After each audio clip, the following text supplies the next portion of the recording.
تعالوا شوفوا بقى عملت ايه. جبت النعناع دلوقتي عشان الموسم بتاعه الجميل الحلو. النعناع اللي ما بيخلاش من البيت طبعا، في نص اكلنا بيتحط له نعناع. الممبار، المحاشي بيتحط لها نعناع. الشرب النعناع كده على الصبح كده جميل، كوبايه الشاي بالنعناع، الشاي اللي هو النعناع لوحده. جبت بقى طبعا قلت ايه عشان الموسم بتاع النعناع الطازه الحلو الجميل، رحت جايبه منه يا حبايب قلبي 5 كيلو همت.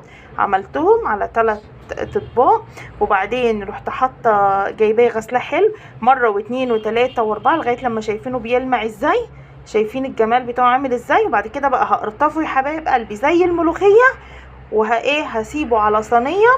وعندك حته تكون بيضه تكون قديمه، فانيلة جوزك القديمه خديها وحطيها، وحطي عليها النعناع لما ينشف. شيليه في الاكياس يا حبايب قلبي وفي التلاجة، وتطلعي منه في اي وقت بيطلع اكنه طازه بالظبط.